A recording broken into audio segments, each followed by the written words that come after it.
We're here in Austin, Texas to take a look at Mazda's reiteration of the 2014 CX-5. Doesn't look that different on the outside, but because it's on the SKYACTIV platform, they're able to change the engine and transmission under the hood. You can still get the base 2-liter, but there's a whole new thing going on here with the all-new 2.5-liter. The big news for 2014 with the CX-5 is, of course, the addition of the 2.5-liter SKYACTIV 4-cylinder engine. You can still get the 2-liter on the base Sport, but touring and Grand Touring trims, you get this great new engine. You're talking about 184 horsepower, 185 pound-feet of torque, and it's paired with a 6-speed automatic, which is also a SKYACTIV unit. Now, you've got a little more power than the old 2-liter, but you're only losing 1 mile per gallon in the city and nothing on the highway. So more power, nearly the same fuel economy. This is win-win for Mazda.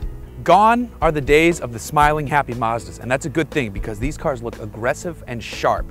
Up front, you've got the redesigned face here. It's been on the CX-5 for a while, but we're gonna take another look at it because it looks so good. Sharp cut headlamps, lower chin spoiler, gives it a real sporty, keeps it in that zoom style. Good looking wheels that fill up the arches nicely, and these arches are pronounced and flared. They just look great. You've got the lines that flow similar to the Mazda's new flagship with the 6, and also from their cool concept cars. The aggression continues all the way out back. The tail lamps are cut sharply, and the whole stance is wide, low, and set. It's got a good footprint. It lets you know just by looking at it that it looks sporty before you even jump into the driver's seat.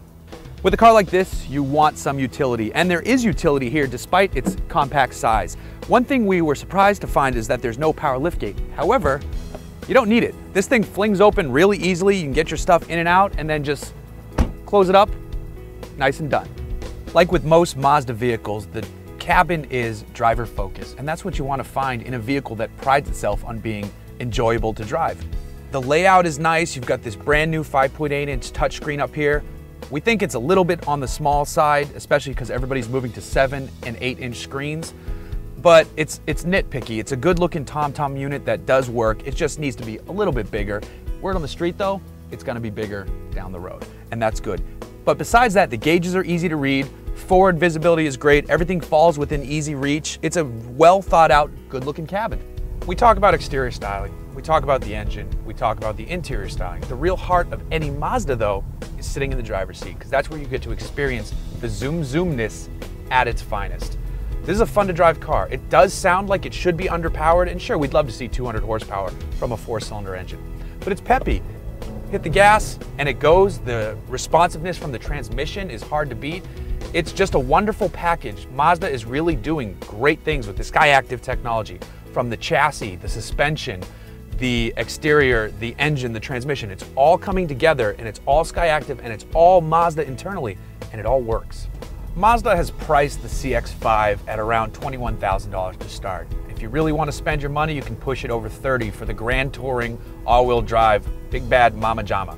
But you don't need to spend that much because there's good features across the lineup, and that's a great thing, especially because we're dealing with some heady competition with the likes of the Ford Escape. You've got the Honda CR-V, you've got the Toyota RAV4. Those are all serious competitors in this segment. The Mazda has something those don't though. This is fun to drive. You can't really say that about a lot of compact crossovers. Mazda takes zoom seriously, and it shows in this car. It seems like it should be underpowered, it's not. It seems like it should be heavy, it's not. It's just a great driver's car. It just happens to be a compact crossover. We can live with that all day long.